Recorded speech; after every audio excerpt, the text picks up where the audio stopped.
Hey guys, it's Thursday. இன்றைக்கி Christmas டே. So இன்றைக்கி வந்துட்டு எந்த க்ளீனர்ஸும் இருக்க மாட்டாங்க, ஹவுஸ் கேர்ள் இருக்க மாட்டாங்க. ஸோ ஃப்ரீயாக நிம்மதியாக வீடியோ எடுக்கலான்னு இன்றைக்கி நான் வந்துட்டு வீடியோ எடுத்தேன். ஸோ இன்றைக்கி நான் ஒரு 3 டைம்ஸும் என்ன குக் பண்ணேன்றதை இந்த வீடியோவில் ரொம்ப ட்ராமா இல்லாமல் சிம்பிளாக நான் வந்துட்டு காமிச்சிருக்கேன். ஸோ விருப்பம் இருக்கிறவங்க கண்டினியூ பண்ணலாம். ஸோ மார்னிங் பிரேக்ஃபாஸ்ட்டுக்கு ரொம்ப ஈஸியாக ஒரு பருப்பு குழம்பு தான் வச்சேன். பருப்பு சாம்பார்னு சொல்லலாம். இது வந்து ஈஸியாக ஒரு லேசியாக இருக்கும்போது நம்ம இதை வந்துட்டு வச்சிடலாம். இது குக்கரில் வச்சா இன்னும் சீக்கிரமாக முடியும். ஆனால் அதோடய ரியல் டேஸ்ட் தெரியும்னா நமக்கு வந்துட்டு பருப்பை நம்ம இந்த மாதிரி கொதிக்க விட்டு அது கூட onion, tomato, garlic, green chilli இது எல்லாத்தையுமே கொதிக்க விட்டு நல்லா மேஷ் ஆகிற அளவுக்கு நம்ம வந்துட்டு குக் பண்ணி எடுத்துக்கணும். என்னோடய அம்மா வந்துட்டு இந்த குழம்பு அடிக்கடி பண்ணுவாங்க. இது வந்துட்டு இட்லிக்கு ஊற்றி சாப்பிட்டோன்னா அல்டிமேட்டாக இருக்கும். அதை விட நல்லா மொறுமொறுன்னு தோசை இருந்ததுன்னா இன்னும் சூப்பராக இருக்கும்.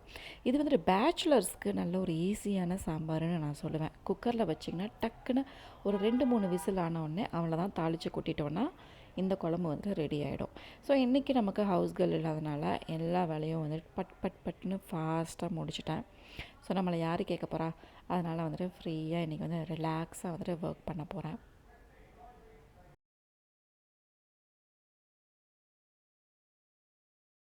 ஸோ சிறுபருப்பு இது கூட வந்துட்டு நல்லா சேர்த்து நம்ம கொதிக்க விடுறோம் இல்லைங்களா? இது நல்லா மேஷ் ஆகிற அளவுக்கு குக் பண்ணிக்கணும்.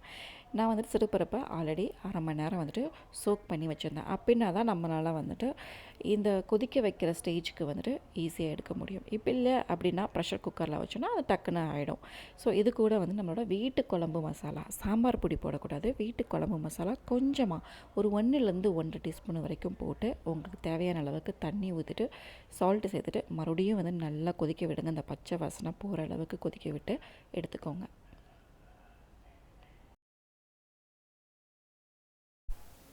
இதுக்கு பெஸ்ட்டு காம்பினேஷன் இட்லின்னு தான் சொல்லுவேன். இந்த டைம் நான் இட்லி வந்துட்டு ரொம்ப சூப்பராக வந்திருக்கு. 4 கப்பு அரிசிக்கு 1 கப்பு உளுந்த மாவு. என்கிட்ட வந்துட்டு நான் வெந்தயம் வாங்குறதுக்கு சுத்தமாகவே மறந்துட்டேன்.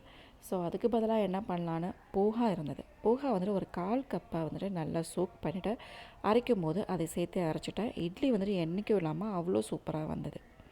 அதுக்கப்புறம் இந்த சாம்பாரை வந்துட்டு நம்ம ஆயில், கடுகு, சீரகம், தென் பெருங்காயம், தென் இந்த மாதிரி ரெட் சில்லி, கண்டிப்பாக கொத்தமல்லி உங்கள்கிட்ட இருக்கும், கொத்தமல்லி, கருவேப்பிலை சேர்த்து நல்லா கொதிக்க விட்டு இறக்கிடுங்க.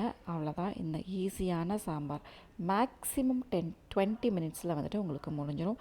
ப்ரெஷர் குக்கரில் வச்சிங்கன்னா 7 to 10 மினிட்ஸ் அவ்வளோதான்.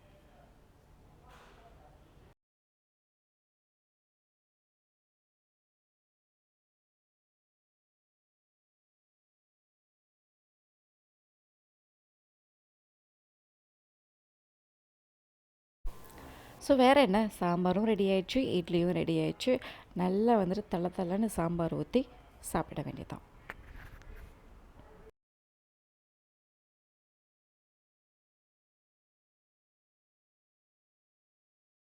ஆஃப்டர்நூன் லஞ்சு கூட நான் இன்றைக்கி வந்து ரொம்ப லேட்டாக தான் பண்ணேன். ரிலாக்ஸாக உட்காந்து டிவி பார்த்துட்டு அதுக்கப்புறமா 1 o'clock மேலே தான் நான் வந்துட்டு ஸ்டார்ட்டே பண்ணேன். ஏன்னா நமக்கு இன்றைக்கி லஞ்ச் பாக்ஸ் பேக் பண்ணணுன்ற அவசியம் இல்லை. அதனால் வந்துட்டு சரி ரிலாக்ஸாக பண்ணிக்கலான்னு ஸ்ட்ரேஞ்சஸ் திங்ஸ் எல்லாம் பார்த்துட்டு அதுக்கப்புறமா தான் வந்து குக் பண்ணவே ஸ்டார்ட் பண்ணேன். நமக்கு இன்றைக்கி வெஜிடபிளும் இருக்கணும், ஃபைபரும் இருக்கணும், ப்ரோட்டீனும் இருக்கணும், கார்பும் இருக்கணும். அதனால் ஈஸியாக பண்ணுறதுக்கு வெஜிடபிள் ஃப்ரைட் ரைஸ் தான் பண்ண போகிறேன். அதையே நம்ம வந்துட்டு ரோட்டு கடை ஸ்டைலில் பண்ணால் இன்னும் டேஸ்ட்டாக இருக்கும்ல. ஸோ நான் கண்டிப்பாக பாஸ்மதி ரைஸ் வச்சு பண்ண போகிறது இல்லைங்க. என்னோடய நார்மல் வீட்டு ரைஸ் வச்சு தான் நான் பண்ண போகிறேன். அது எப்படி பண்ணுறதுன்னு பார்க்கலாமா? ஸோ டிவி பார்த்துட்ருக்கிற டைம்லேயே நான் வந்துட்டு ரைஸை பாயில் பண்ணி வச்சுட்டேன். அது வந்துட்டு 1/2 டன்னில் குக் பண்ணி வச்சுட்டேன். அதுக்கப்புறம் carrot, beans, cabbage and spring onion இது எல்லாத்தையுமே நீளமாக கட் பண்ணி வச்சுட்டேன். ஸோ கொஞ்சமாக சிக்கன் இருந்தது. சிக்கனோட பிரெஸ்ட் பார்ட்டை மட்டும் எடுத்து அதை குட்டி குட்டியாக கட் பண்ணி அதை ஃபஸ்ட்டு ஆயிலில் லைட்டாக சாட்டே பண்ணிக்கிட்டேன். அதோட நல்லா பச்சை வாசனை தண்ணி எல்லாம் போட வரைக்கும் நல்லா குக் பண்ணி எடுத்துக்கோங்க. உங்களுக்கே தெரியும், அதை பார்த்த உடனே உங்களுக்கே தெரியும் அது நல்லா குக் ஆகிடுச்சுன்னு. ஸோ அதுக்கப்புறம் இந்த ரைஸ்க்கு கார்லிக் வந்துட்டு மஸ்ட்டு. கார்லிக்கை குட்டி குட்டியாக கட் பண்ணிவிட்டு அது கூட க்ரீன் சில்லியும் 2 கட் பண்ணிவிட்டு ஸோ உங்களோட நீங்கள் கட் பண்ணி வச்சுருக்கீங்க இல்லையா அந்த வெஜிடபிள்ஸ் எல்லாத்தையுமே 1 by 1 ஆட் பண்ணி குக் பண்ணிக்கோங்க.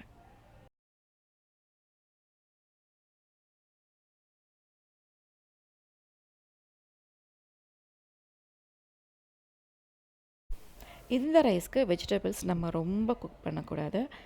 நல்லா கருக்கு முறுக்குன்னு இருக்கிற அளவுக்கு தான் நம்ம வந்துட்டு குக் பண்ணி எடுத்துக்கணும். இது கூட வந்துட்டு கொஞ்சமாக சால்ட்டும் ஆட் பண்ணிவிட்டு குக் பண்ணிக்கோங்க. தென் ஒரு 1லேருந்து 1 டீஸ்பூன் அளவுக்கு சோயா சாஸ் அதையும் ஆட் பண்ணிவிட்டு ஒரே ஒரு டீஸ்பூன் வந்துட்டு வினிகர், தென் ஒரு 1/4 டீஸ்பூன் அளவு சுகர் இதையும் சேர்த்துட்டு நல்லா சொட்டே பண்ணிக்கோங்க.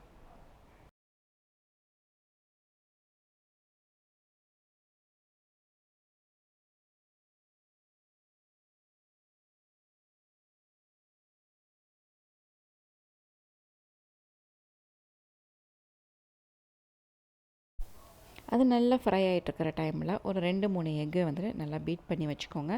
அதையும் நம்ம இது கூட சேர்த்துட்டு இதையும் நல்லா வந்துட்டு பச்சை வாசனை போகிற அளவுக்கு நம்ம குக் பண்ணி எடுத்துக்கலாம்.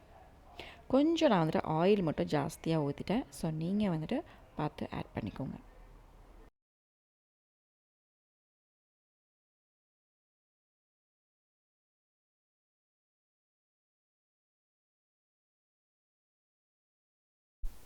இதுக்கப்புறமா ஸ்ப்ரிங் அனியனும் மேலே வந்துட்டு தூவி விட்டுட்டு தென் ரைஸ் பாயில் பண்ணி வச்சுருக்கிற ரைஸ் இருக்குது இல்லைங்களா, அந்த ரைஸையும் வந்துட்டு இது கூட சேர்த்துட்டு நல்லா மெல்ல வந்துட்டு சாட்டே பண்ணிக்கோங்க. இது மேலே வந்துட்டு கேபேஜை வந்து தூவி விட்டுக்கோங்க. ஸோ அவ்வளோதான், ஈஸியாக சிம்பிளாக ஜஸ்ட் ஒரு 15 மினிட்ஸில் வந்துட்டு ரெடி ஆகிற ரைஸ்.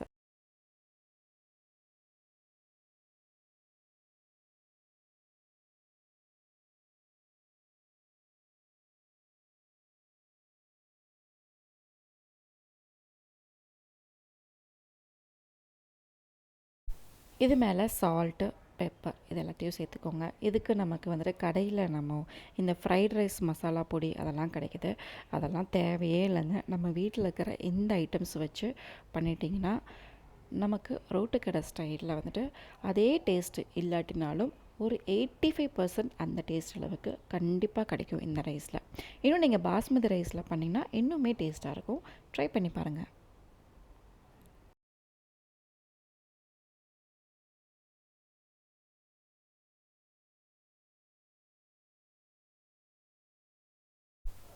நைட்டு சப்பாத்திக்கு சென்னா குருமா தான் பண்ணியிருந்தேன். இந்த சென்னா குருமா கூட நான் வந்துட்டு ஸ்வீட் பொட்டேட்டோ கட் பண்ணி போட்டிருக்கேன். ஸோ அது ரெண்டையும் பாயில் பண்ணி எடுத்து வச்சுட்டேன். அதுக்கப்புறம் இந்த மாதிரி ஒரு கடாயில் கொஞ்சமாக ஆயில் ஊற்றிட்டு சோம்பு, சீரகம் அதையும் சேர்த்துட்டு சாட்டே பண்ணிக்கோங்க. நீங்கள் வந்துட்டு பட்டை, கிராம்பு அதெல்லாம் போடணும்னு நினச்சிங்கனாலும் போட்டுக்கலாம். பட் நான் அதெல்லாம் ஆட் பண்ணல. ஸோ இது கூட வந்துட்டு ஆனியன் அண்ட் க்ரீன் சில்லி நல்லா சேர்த்து சாட்டே பண்ணிக்கோங்க.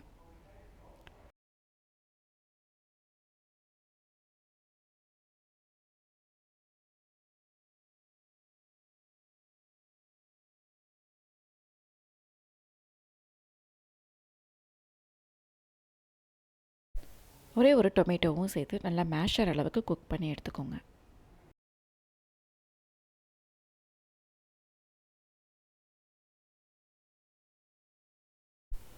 ஸோ இந்த குழம்புக்கும் நான் நம்மளோட வீட்டு குழம்பு மசாலா தான் சேர்த்துருக்கேன். இது நீங்கள் red chilli powder, coriander powder, அதுக்கப்புறம் கரம் மசாலா இதெல்லாம் சேர்த்து கூட பண்ணலாம். பட் நம்மளோட குழம்பு மசாலா சேர்த்தா இன்னும் டேஸ்ட்டாக இருக்கும்.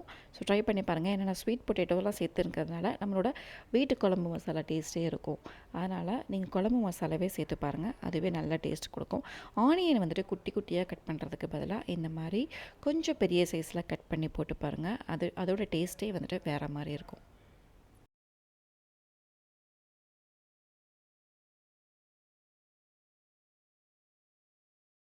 ஸோ பச்சை வாசனைலாம் போகிற அளவுக்கு குக் பண்ணதுக்கப்புறமா நம்ம பாயில் பண்ணி வச்சுக்கிற சென்னாவையும் ஸ்வீட் பொட்டேட்டோவும் லைட்டாக மேஷ் பண்ணிவிட்டு நான் ஆல்ரெடி நல்லா ஒரு 8 to 9 விசில்ஸ் வந்து விட்டுட்டேன். அதனால் எனக்கு நல்லாவே குக் ஆகிடுச்சு. ஸோ உங்களுக்கு லைட்டாக கொஞ்சம் பருப்பாக இருக்குது அப்படின்னா நீங்கள் லைட்டாக மேஷ் பண்ணிக்கோங்க. அது கூட சேர்த்துட்டு அதையும் நல்லா கொதிக்க விட்டுக்கோங்க. அதுக்கப்புறம் இந்த குழம்புக்கு தேவையான பேஸ்ட்டு கோகனட், தென் சோம்பு, சீரகம், ஜிஞ்சர் கார்லிக் பேஸ்ட்டு, கொஞ்சமாக வந்துட்டு கசகசா இதை சேர்த்து நல்லா அரைச்சி வச்சுருக்கேன். இதையும் வந்துட்டு இது கூட சேர்த்துட்டு தேவையான அளவுக்கு தண்ணியும் ஆட் பண்ணிவிட்டு ஒரு 1லேருந்து 2 டீஸ்பூன் அளவுக்கு சால்ட்டும் ஆட் பண்ணிட்டு நல்லா கொதிக்க விட்டுடுங்க. ஒரு 5 to 6 மினிட்ஸ் கொதிக்க விட்டாலே போதும்.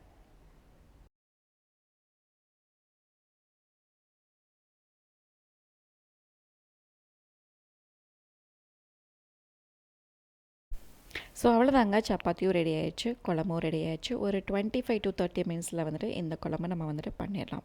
ஸோ ஐ ஹோப் உங்களுக்கு இந்த வீடியோ பிடிச்சிருக்குன்னு நம்புகிறேன். பிடிச்சிருந்ததுன்னா ஒரு லைக் பண்ணுங்கள், கண்டிப்பாக மறக்காமல் சப்ஸ்கிரைப் பண்ணுங்கள். இன்னும் சப்போர்ட் பண்ணுற எல்லாருக்கும் ரொம்ப ரொம்ப நன்றி. Thank you guys, bye, see you.